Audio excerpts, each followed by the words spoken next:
these ward meetings have been very beneficial to the administration. I hope they've been beneficial to you all citizens, because it's really twofold. Tonight, we've given you a sheet to fill out, turn in at the meeting, any comments or any projects that you'd like to look at that maybe we don't cover tonight in our presentation. Before we get started, I think you know who your aldermen are, but Mr. Charles Ryerson, Mr. Gene Vance. And so on the handout that you have is a fill-out sheet, but it also has all of the names, addresses, emails, phone numbers of your aldermen, as well as all the administration. And we've got, I know, one new administration, Mr. Ed Tanner. Ed is our operations director. Ed is retired lieutenant colonel from the Air Force, taught at West Point, and is also had the ROTC at Westside, and is deacon at, I believe that's Central Baptist Church. So I have to salute him every morning, okay, because I was only E6 in the Army, so when I come in, we're delighted to have him, and he's doing a great job. But what we'll do first is just go through some of the projects, and I've asked Mark Nichols, our chief engineer in the street department, to look at the slides, go through those with you. I think you're going to be impressed with what you see in 2016 that we've accomplished and tried to accomplish before the end of the year. And then we've also got some projections out there on the STIP, or the new highway deal that was passed finally by the Federal Highway Administration, as well as the Arkansas Highway Department. We're very, very fortunate that we have Highway Commissioner here in Jonesboro now, Mr. Alec Farmer, and because of that and a lot of good praying, I think, is that the next, from now to 2020, this city will receive over $90 million worth of work in this city. And in order to do that, we have to encumber or set back approximately $7.8 million of our reserve to do that, which I think is a pretty good bargain, 7.8 into 90 million. Anyway, without further ado, I'm going to turn it over to Mark, and then we'll be glad to answer any questions you got. Okay? Mark, you know how to talk that language. Yes, sir. I tell you one, Ed, since he's come on board, he's really motivated. It's coming from the military, and our Monday meetings, if we don't have a good report, we do push-ups or set-ups. So Ed, that's really gotten things done, and I've lost a few pounds since I've been here. So, but anyways, I do have quite a few slides, and I want you to interrupt any time during this process to ask any questions. You can see we've allocated, the council's allocated $500,000 towards asphalt overlays this year. This is just some of this is not a complete list. I do have that in the next slide. You can see we've got the number of them done. Windover is done. You probably have noticed that. In your ward, Casey Springs Road from 226 to Talmadge, that's in your ward, and that's on the list, and that's coming up. Of course, Atlas got our contract this year. Of course, this is a complete list, and so you can kind of get an idea of our overlays. We still have some miscellaneous ones to do. Of course, again, here's Casey Springs, the Tall Birch. We have some, the Highway Department last year overlaid Caraway Road and parts of Ray Street. We're going to fill in some gaps in there as well this year. So we should see Atlas in, next month or so. We hope to get them back. Of course, one of the big projects we have in this area is the Parker Road extension. And Dooney is the contractor out of Missouri. And they have done an excellent job, and they just really taken charge and performed this excellent work and take advantage of their time that they have available. As you can see, it's a $2.23 million project, and we did a study. Garver did a study, and one of the ways we justified to get the federal funds is we're giving some relief to the Highway 49 and Parker Road intersection, Southwest Drive and Parker. As you know, a lot of people come from Wood Springs. They come down the service road to that intersection. And so this gives the residents in this area another route to come downtown, another route to come to San Bernardino. And so we're excited about it, and we think it'll help traffic. We think it'll help some of the cut-through traffic on Dupuy. It's always it's a busy area, a lot of school traffic. So we're hoping to give some relief in those areas. And so, as the mayor said, we feel like hopefully in September that'll open up. They're about to do the last lift of asphalt, and so it's really coming together. Some storage management projects. We're working on Race Street, and this will be the last phase of the Race Street drainage. And that was a $500,000 project. It's 60% complete. We did install a box culvert on Crowley's Ridge Road. That was a real limiting factor. The water would come up and overtop the road and flood some houses. We were able to address that problem. And a big project we have underway is our ditch clearing and really reshaping some of our channels. And we have some maps of each one of these coming up. You can see there's the 4 major ones, and this project's about to be underway. And, when we have large rain events, over time, the channel erodes, and you have trees and grass that really grow up in that, and it blocks it. And so this project will clear them out and reshape the channel to try to get the water out of our area into our major ditches. So this is Higginbottom Creek. Of course, this is Harrisburg Road to kind of give you some perspective. And so that, of course, will help all these residents along that channel. Viney Slough. Of course, this is in the south part of town. You can see from this vicinity map. Little Bay Ditch. This is near, their industrial park in that area. And of course, we have Murray Creek. This is, of course, NEA Baptist, and we did have a lot of flooding in this area near Prospect Road and along this channel during our rain event. So recently, so this will help. Hopefully, this will help the residents with flooding. Of course, we won't be out of the woods completely in that area, but we're feeling like we're doing everything that we can do to facilitate to help with the problem.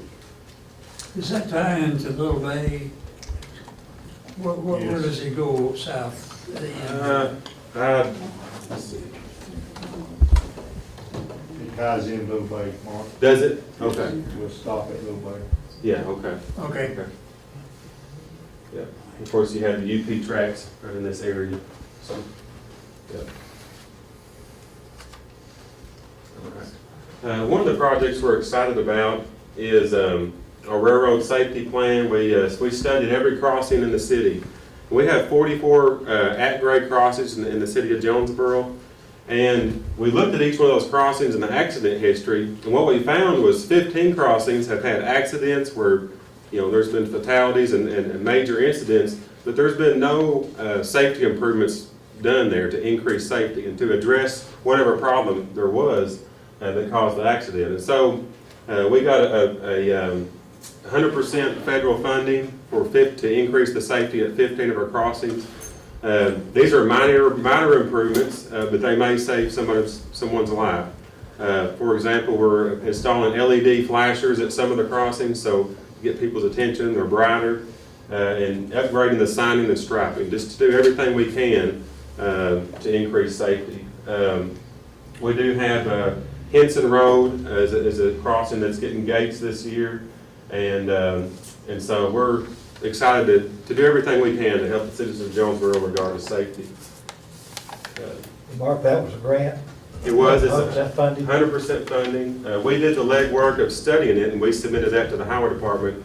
And it's actually the first time it's ever been done in the state where a city did an independent study, and we partnered with actually the railroads, BNSF and UP, and the highway department. And so that project's going on right now as we speak. So another thing that came out of the study was the Race Street sidewalks, and of course that's the Nettleton School District. And there's a pedestrian crossing over the railroad tracks there, and we did receive a TAP grant, Transportation Alternative Program grant, to install sidewalks along Race Street in that area. And so that's currently at 30% design, and we're working with UP at their crossing as well. Some of the sidewalk enhancements we've done this year, we did allocate $250,000 towards sidewalks. We have Belt Street, Phase 1, from Fisher to Patrick. It's 50% complete. Ward Street is pretty much complete at this time. And we're also we're working on Nettleton, or Caraway Road from Nettleton to Matthews. And we've been working on that a few weeks, and it's around 50%. We're getting into the heavy work right now. And so, of course, last year, if you remember, we did sidewalks on the west side of Caraway, and now we're installing them on the east side of Caraway Road. And so we also, and I failed to put on the list, we're doing a phase 2 and 3 at Belt and Word Street, so to continue that sidewalk on. One of the projects we're excited about is the trail at Craighead Forest, and we have phase 1 that's complete. Is that right, Whitson? Phase 1's almost complete. Had a few finishing touches there, and you know, we receive a number of complaints about runners that are on the road around Craighead Forest and vehicles and that conflict there, and they feel like they don't have anywhere to go. Each one of these red dots will be a workout station, and those were provided by a Blue and You grant. And so, you know, Wixon mentioned how he's had even trainers in the area are starting to utilize our park as part of their program. And so, so we're excited about it. We feel like it's going to give a real quality of life to our area. And one of our visions in the city, you know, we have this diamond out there, but we have all these neighborhoods that you can't get there without, you can only drive there. And so in future phases, our plan is to connect the neighborhoods to Craighead Forest. And so when you walk out of your front door, you don't have to get in your car to go to Craighead Forest. You can ride your bike or walk or push your stroller or, you know, whatever you see fit. So we feel like that's a huge quality of life area for the city. These next number of slides will be our STIP projects, the State Transportation Improvement Plan. And these are funded projects. These are going to come into fruition. And these are projects we've been working towards for a long time. Of course, we're all familiar with the Highway 18 overpass. And just a little history here. You know, there was a time where there was a big debate on an eastern route. Do we do Rogers Chapel? Do we do Commerce? What do we do? And we got to looking at it, and you said, you know, it doesn't matter what we do. This is really going to be a problem even after we get that route done. And at the time, you know, we were a little bit divided, if you will, as far as which route to go in the east. So this is a project that we could all agree that it needed to be done. There's a lot of accidents there, and we felt like we could get funding for it if we pursued it. And so anyways, we're at 60% design plans. This is the general layout. Of course, this is Nettleton, Highway 18. This is Watt Street. And some of the first alternatives showed the bridge going way to the north, cutting through all these residential areas. And the consultant that we have on board, Bridge Farmer out of Dallas, said, you know, if we build Watt Street and use that as a diversion, we can pull the bridge down more on the existing right-of-way. We have far fewer relocations, and when we're all said and done, we have 2 bridges. And so that's kind of helped us make that decision to go that route. The price will be relatively the same, but it has less of an impact, and the final product is better.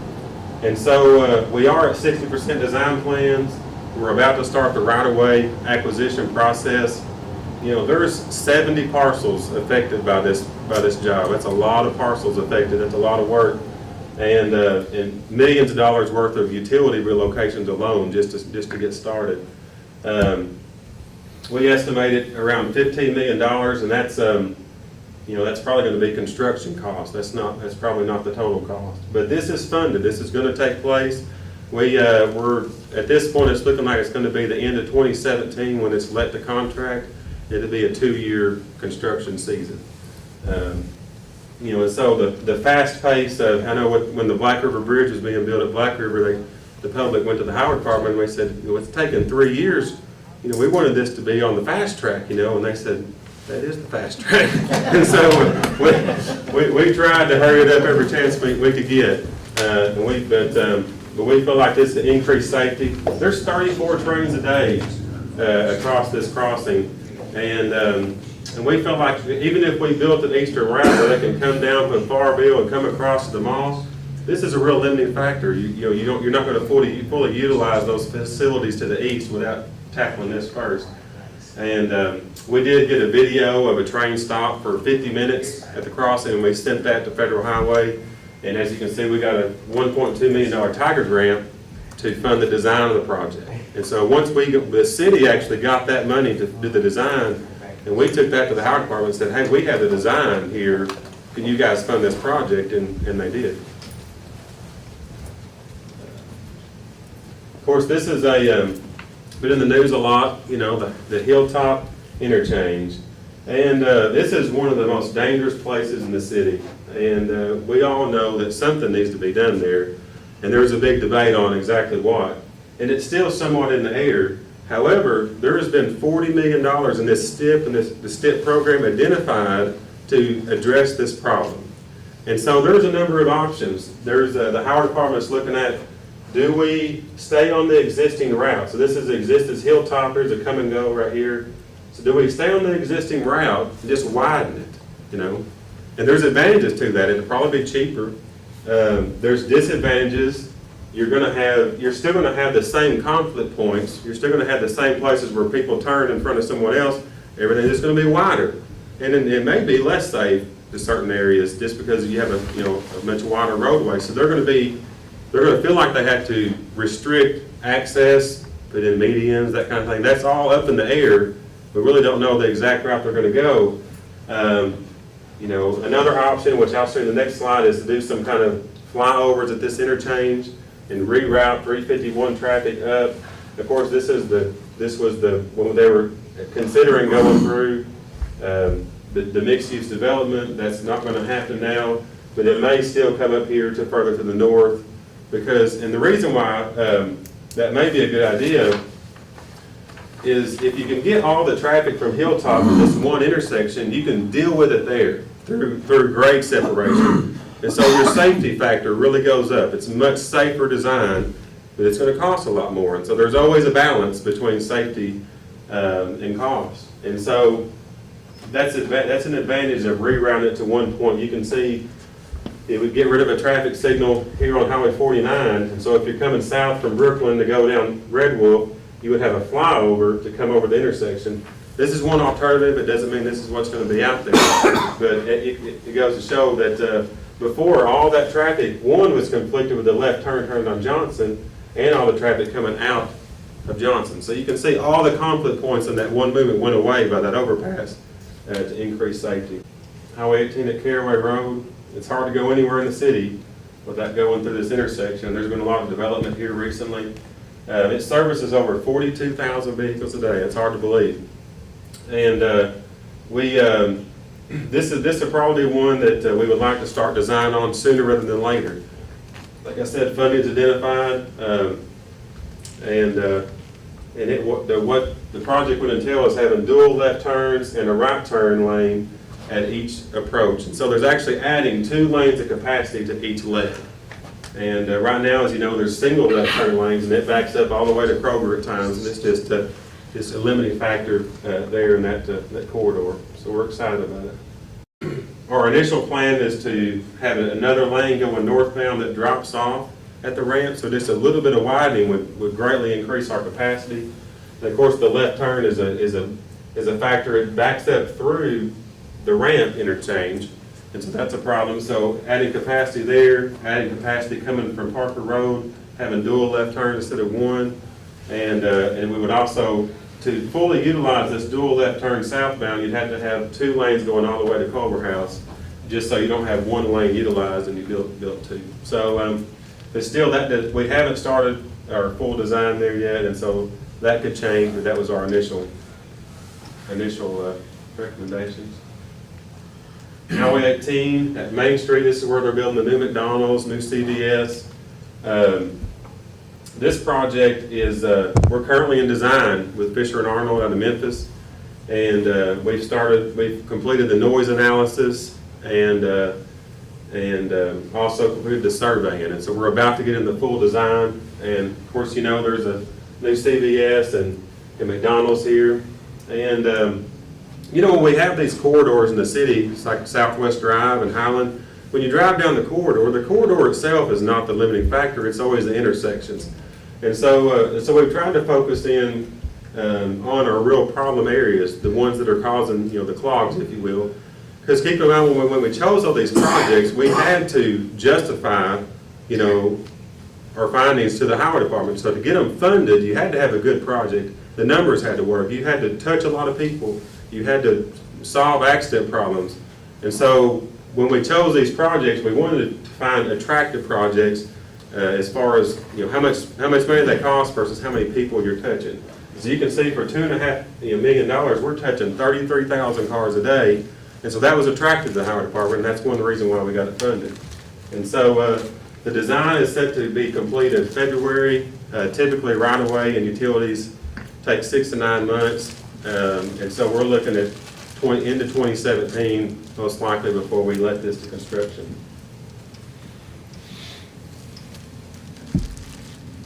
Of course, our airport is frequently hemmed in by railroad tracks, and so this project entails installing a railroad overpass over the north tracks of the airport. So this is BNSF that comes up here, and this is Union Pacific, and they cross right about here. And the driver of the train actually has to get out of his train, walk up to a box and open up a box and override that switch. And they like it because it's safe. They actually physically get out and they stop the train, but it has a lot of delay. And that's one of our problems at our Highway 18 overcrossing. And the solution, and we've worked with the railroad for many years, haven't we, Mayor? And we try to have quarterly meetings with them when we can get them here. And you know, when they were doing the Marion Berry overpass, they said, you know, if you could pull those tracks together, you know, we could build one bridge, you know. And they said, you have a better chance of moving your college than we do moving our tracks. And so they built 2 bridges. And so the solution to our railroad problem, to a large extent, is overpasses.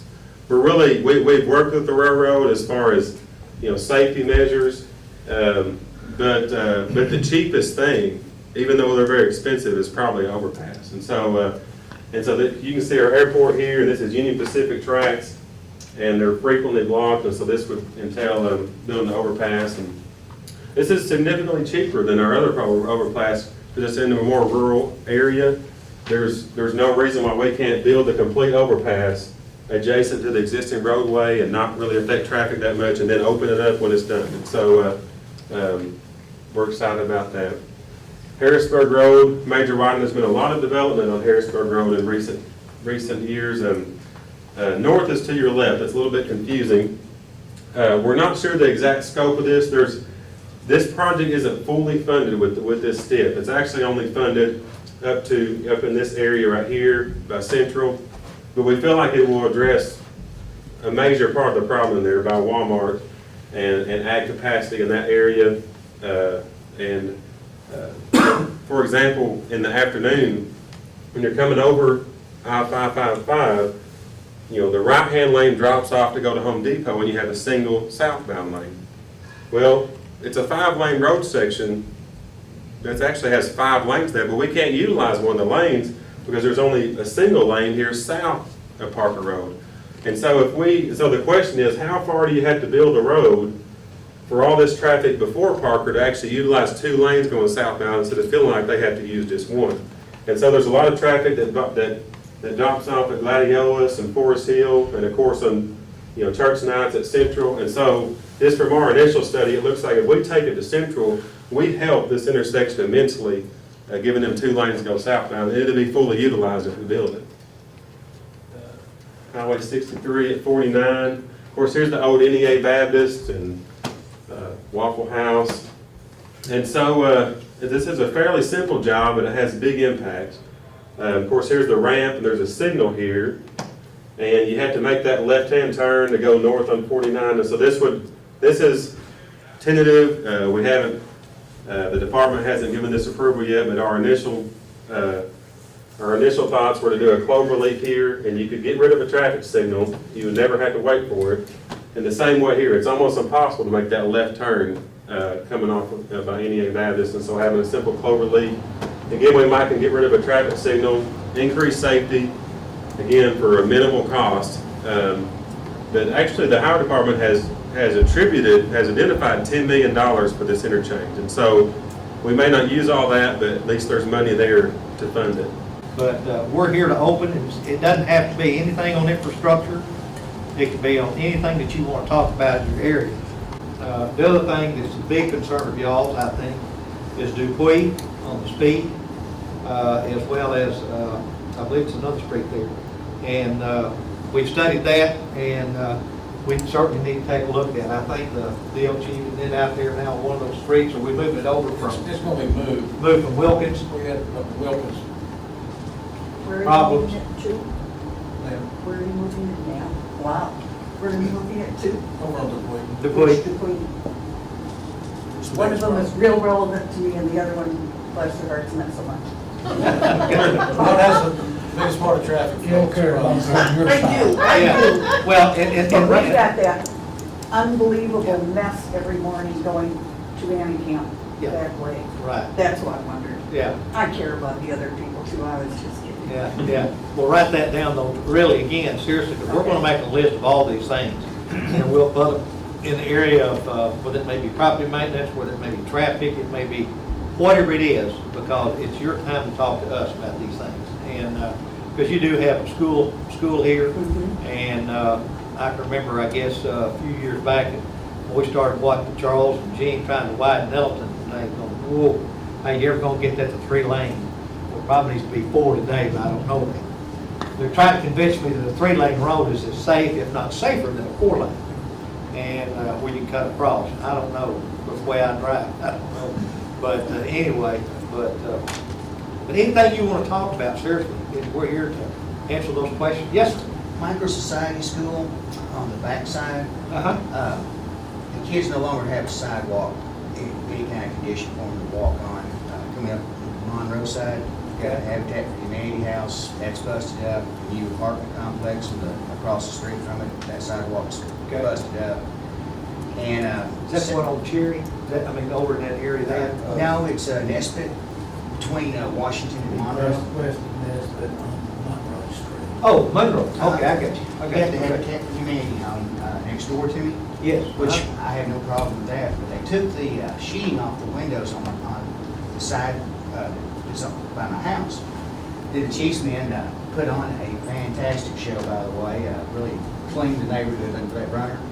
But he wound up using that at some point because it's open to the elements. Okay. Now, I understand they gotta take it down. Because when they took out that 110-year-old shade tree, just to keep my electric bill 3% lower, it dropped the foundation.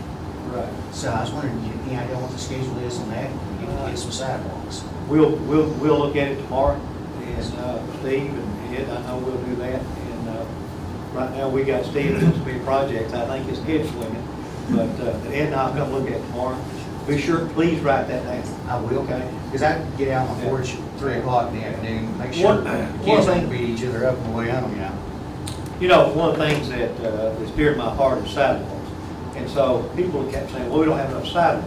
Well, when the engineering department went out, correct me if I'm wrong, Mark, we did a complete, I've got a map from City Hall. And we put it on the website that we have. There's many, many miles of sidewalks in the city of Jonesboro. The problem is they are overgrown with grass. We don't even know that, we know they're there. We just don't know where. I wonder, I mean, there are tons of sidewalks that people have just allowed over the years, just the grass to grow over it. We don't even know what's there. you know, a lot of times it looks like it just disappeared into the Yeah. ground. So that's one issue. The second issue on sidewalks is that what we done is we started with limited funds, and we've been allocating $250,000 to $500,000 a year on sidewalks. We started with the schools. When we started assessing the safety of this, it was schools of moms and dads who were picking up kids that had to walk in the grass or whatever, come down to the car to be able to be picked up, because not everybody rides a bus. At the same time, some of the schools didn't have sidewalks leading to the buses in a particular school district. So we looked at Wilkins, we've looked on Camp, we've tried to put sidewalks everywhere we can just for the kids. Now, the next thing is looking at arterial or connectivities. Where do we need the sidewalks to connect to go to certain things, from the library to where, to downtown, or whatever? Harold's helped us on that with the MPO and a lot of places, and saying, hey, I think you need to look at this here. So one of the things I would like to do next year is look at the sidewalks that we have that are covered up, to see how we can get those, Steve, and I had to talk to you about that, but get those covered up and stuff and see the shape that they're in. I'll give you an example. The sidewalks around Craighead Library. There are places that you could fall and probably break an ankle on the sidewalks around the library, okay? I was there at a meeting not too long ago at the round table, or the round room, and came out and was walking down through just talking to somebody, and sure enough, there's a big chunk out there. So we've talked to the people in the library, and we've looked at that, and about 2 years ago, I think we did the parking lot next door. They bought the land, we went in and paved it, the city and the county, appreciate doing that, but we just need to get the whole parameter, get it done. Yeah, I pick up a lot of people there on Saturdays for Two Saints Kitchen, and they can be Right. mobility impaired, and it's a problem. Right, exactly. So, and we tried to do, I know that last year we did, and another thing too, and maybe just because of my age, I'm very young, but because of striping, particularly at night, okay, when you're driving. Steve kept on putting the pressure on me to get a new machine, which we did last year, that has the white and the yellow at the same time.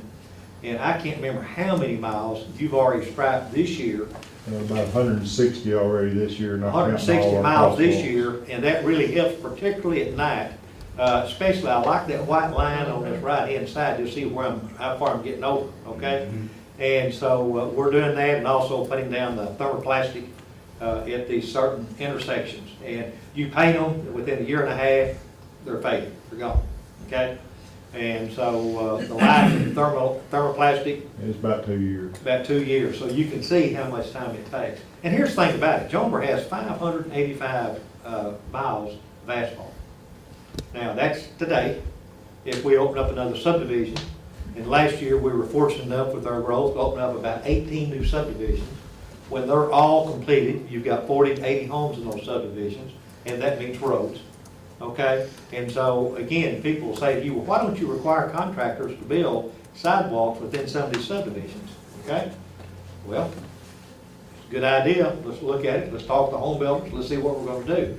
Can they do that? Would it be added cost to them? Yes. Who's gonna pay for it? The purchaser, whoever's gonna buy the property. The question is, do we want more sidewalks, in those things? So, and that's one of the things that we tried to pull out of the property maintenance code and all those other things, is what do we really need in the city of Jonesboro for safety? And I can tell you that we're still at an average of around, I'm gonna say 35 to 50 homes that were demolition a year here in town. We have a new planner on board, Darrell Smith. Darrell comes to us from Rogers, Arkansas. He was right in the middle of all that explosion and growth up there, and he did a good job of that at the conference that we had this morning, and talking about sometimes you got to look at your ordinances, you may have to change them. Because I flew up there about, probably 10, 12 years ago, and there was nothing on the highway, and the next time I went up there, you got a new hospital, you got J.B. Hunt, all of this other stuff, and all of that growth. Well, our city is doing the same thing. If you look at 49 and what all's going down through there, it's amazing. And I still think that 226, now that we've opened that up, you're going to see a lot of growth towards Valley View. No question about it. So we're trying to stay ahead with the money we got, with infrastructure to make it safe the best way we can. I'm amazed that some of these projects came in at $2 to $4 million, and yet it affected a lot of people. And in some of them, you pay a whole bunch of money, and it doesn't cover as much, but the factor is on safety. So, anyway, we were not successful to get the Patrick overpass. We applied for that in the Tiger grant this year, and they spent more money on, parks and trails and et cetera. Am I correct on that, Mark? We called to find out why we didn't get the grant, and then we'll be there. I'll be in D.C. The last week of September. And we've already set up a meeting with all of our agencies that we get grants from. So currently we have about $22 million worth of grants, and we're going to meet with FEMA this year. We've already got. What'd you find out on how that didn't go through? The Tiger grant, just call the people we know in DC to just pick their brain a little bit. Some of them were on the committee, some wasn't, and we've built that relationship over the last 8 years that, when they tell you things like that, they'll say, well, here's what I think. Well, he's probably sitting there and making that list of no and yet, maybe, and then they go back to the maybe list, and then they come down to you, just like we got the Tiger grant for the overpass on 18. Okay? I firmly believe that there were several things on that, the reason we got there. One was the video. The eyes can see that there were 40-something trains a day blocking our tracks 58 minutes at a time.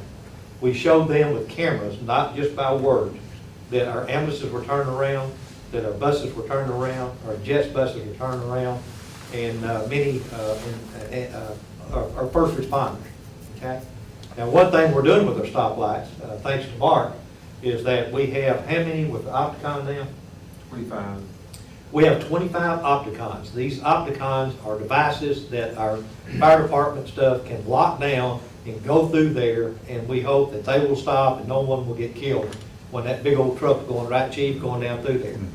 Now, we've just applied for a $4 million grant to include they, as well as, Bono and Brooklyn, to do every signal in the city of Jonesboro with a battery backup as well as the Opticon to stop that traffic. The battery backup is extremely important to this gentleman and his people. Because I know I've been out there, of course he won't let me get out of the car, but I've been out there and trying to direct traffic when you got a wreck and people will literally come through there at 60 miles an hour. And you take one step over, that officer's gone. So again, simply because we're waiting on the utility company to put it back up. Every city I've ever lived in that went with an optic system, Did it's it? paid for itself in savings on fire trucks and police cars and officers. Amen. Well, that, we got it, and we're gonna discuss that when I get there in September. And so we've sent all of these grants up there. They're in process. So we'll be setting the table right across the people explaining these grants. So we definitely want to do that. But again, I don't want to take a lot of your thunder. I could talk all night about Jonesboro and what all's going on, but it's your time to talk to me. But we will put that sign, Judy, on both duties. Okay? And so we'll know that, because, you know, the safety of our people ask me every day, as mayor, what's the first thing you really think of when you get up in the morning? Well, that's real simple. Quality of life. If you ever lose the quality of life of the city, it is twice as hard to ever gain it back. And if you don't believe me, I'm not going to mention any cities, just look around you. Okay? And that's why the people feel like they're safe here. You know, and these guys do an incredible job. Fire department does the same thing, first responders. I don't know how many people I've heard, well, the fire department didn't get there, then my loved one would have been gone. So these folks work together, and that's what it's all about. But you've got a great deal. You've got over 500 something employees who work for you every day, providing some type of service. And so, if you all saw on Channel 8, the guy in sanitation who bought the little boy a little trash can he built that hooked onto his truck, that sat there and watches and waits on him every day. We also can tell you a story where a sanitation worker saw the house on fire at the top. No one's there but Grandma. He got out of the truck, saved the two kids up, and come down. Didn't want any publicity. I can tell you a lot of stories about our people, but they're out there every day working for y'all. And that's what makes it feel good to me to go to work every day. Harold, I know you got to have a question. Well, I do have one. Okay. What are y'all going to actually do about all these sidewalks that actually exist but aren't really available to travel on? This is a heavy-duty, labor-intensive job. Some of them are not even usable, but it's hard to tell by just looking at the grants growing. Well, we've got, thanks to two or three things. One, we've got the prisoners in Newport that comes over and works with us. They're doing the park now in Jacksonport and some other stuff. This would be an ideal project for them to come through with equipment that they have and scrape that off and look at it, and then the engineers will have to evaluate if the sidewalks are safe, you know, or not. So that would be one thing that we can do. And we've also got some community workers and stuff that we need to put together. We need to put them to work. And, you know, instead of sitting there and not doing anything.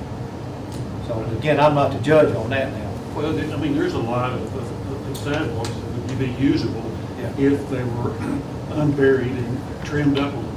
Right, exactly. And we also have calls of people that, you know, get an intersection and the tree maybe has grown out too far and things like that. You know, that's why we need y'all's help, you know, and help. When you call us, we'll respond. And Ed's got we all do have a tickler system, so when a call comes in, it's logged on a work order, and that work order goes to him, and it comes back to him until it's done, until it's completed. So again, we call it a scorecard, we call it, whatever you want to call it, but it just helps all of us work together. Because engineering and streets got to work extremely close together. And so we just cut a road in, can't think of the street today, but to help some flooding down in, Wilkinson? on Wilkinson, down, and that's down towards 49. We cut that and then put in a box culvert and then tied it around with a farm down through there, but that saved about 8 or 10 homes from flooding, maybe in that area. So, but we'll be glad to answer any of the questions you've got, or please write them down. And nobody mentioned the dog park. Shooting sports complex. Never mind, Harold. Oh, yeah. Let me talk to you about one thing, that's a shooting complex. Y'all heard about that, right, the firing range? Okay. We have an optional property, about 200 acres, and out towards Moore Road, out on I-555, visible from the interstate. Game and Fish has agreed to give us and approved $2 million for that project. We've budgeted $1 million this year to add into that. And we seem to have a little problem at first about some endangered species. I don't know what it's called, pondberries or something. Pondberry bush. Pondberry bush, but they ain't no pondberry bushes now. So that cleared that as of this weekend. So now we're looking at some wetland areas, but we're working on that for y'all. But this will be a facility that you're going to like. It's going to be able to, people to come get concealed weapons, ladies, men, classes, fire practice for the police and all the law enforcement. It'll be a trap, skeet shoot. It'll be archery for high school. All your high schools in this area have one, probably the state or regional on archery, whether it be 3D or just straight shoot. And so we're looking at that. We visited several of them already. Right now, the closest in Arkansas from here is Jacksonville. And Jacksonville has a wonderful facility down there. And we think when we have tournaments out here, it'll be as big as some of the tournaments that Wixon has out at the softball, Will baseball it have complex. spectator stands? Yes. Because at Red Castle, I remember out in Oklahoma, through the Great Plains, and the police, and federal agencies would come for competitions, and the public would pour out to watch those. This is be a pro shop in there where you buy the ammo, shooting glasses. I mean, I was amazed when I went to this one in Jacksonville. I'd never thought of that. Concession stands, I mean, it's got a huge room for all the judges and all of that. It's amazing facility. Parking lot takes a lot of parking lot. But what really amazed me is when, what little golf I play and what cheap clubs I play with, but when these guys come and got a gun in a briefcase and open it up, you're looking at $40,000, $50,000 per gun. And I'm going, wow, so, but anyway. Basic race gun and pistols, $4 grand minimum. Yeah. Your Honor, I move we adjourn. Okay. Well, that's one of my bosses, so I'll have to second that, I think. But thank you all so much, and anytime you need us, please take that sheet with you and fill out that sheet if you've got any comments on there. But look at that, Ed's number's on there, all of us is on there, mine's on there. Give us a call, would you? Okay? All righty, well, thank you all very much, I appreciate it.